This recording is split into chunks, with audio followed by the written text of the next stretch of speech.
اور اب آپ کو بتائیں کہ سپریم کورٹ میں 9 مئی کیسز کے ملزمان کی ضمانت منسوخی کی اپیلوں پر سماعت۔ عدالت نے ضمانت منسوخی کی اپیلوں پر پنجاب حکومت کے وکیل کو غور کی ہدایت کر دی۔ درست ہے، ضمانت کے فیصلوں میں بعض عدالتی فائنڈنگ درست نہیں، چیف جسٹس نے ایسا کہا۔ ٹرائل کورٹ کو 3 ماہ میں کارروائی مکمل کرنے کا کہہ دیتے ہیں۔ چیف جسٹس نے یہ بھی ریمارکس دیے، ٹرائل عدالت ہر 15 دن کی پروگریس رپورٹ ہائی کورٹ میں پیش کرے۔ چیف جسٹس نے یہ ہدایت جاری کی۔ سپریم کورٹ میں 9 مئی کیس کے ملزمان کی ضمانت منسوخی کی اپیلوں پر سماعت ہوئی۔ عدالت نے ضمانت منسوخی کی اپیلوں پر پنجاب حکومت کے وکیل کو غور کی ہدایت کر دی ہے۔ عدالت نے ضمانت منسوخی کی اپیلوں پر پنجاب حکومت کے وکیل کو غور کی ہدایت کر دی۔ درست ہے، ضمانت کے فیصلوں میں بعض عدالتی فائنڈنگ درست نہیں، چیف جسٹس نے ایسا کہا۔ ٹرائل کورٹ کو 3 ماہ میں کارروائی مکمل کرنے کا کہہ دیتے ہیں۔ چیف جسٹس نے یہ بھی ریمارکس دیے، ٹرائل عدالت ہر 15 دن کی پروگریس رپورٹ ہائی کورٹ میں پیش کرے۔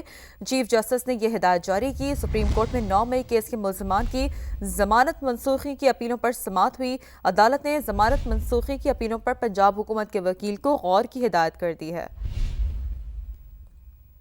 عدالت نے ضمانت منسوخی کی اپیلوں پر پنجاب حکومت کے وکیل کو غور کی ہدایت کر دی۔ درست ہے، ضمانت کے فیصلوں میں بعض عدالتی فائنڈنگ درست نہیں، چیف جسٹس نے ایسا کہا۔ ٹرائل کورٹ کو 3 ماہ میں کارروائی مکمل کرنے کا کہہ دیتے ہیں۔ چیف جسٹس نے یہ بھی ریمارکس دیے، ٹرائل عدالت ہر 15 دن کی پروگریس رپورٹ ہائی کورٹ میں پیش کرے۔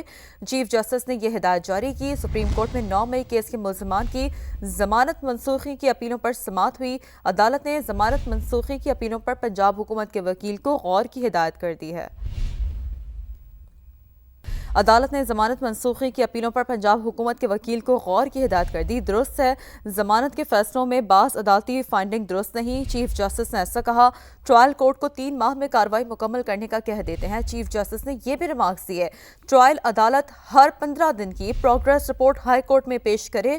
چیف جسٹس نے یہ ہدایت جاری کی۔ سپریم کورٹ میں 9 مئی کیس کے ملزمان کی ضمانت منسوخی کی اپیلوں پر سماعت ہوئی۔ عدالت نے ضمانت منسوخی کی اپیلوں پر پنجاب حکومت کے وکیل کو غور کی ہدایت کر دی ہے۔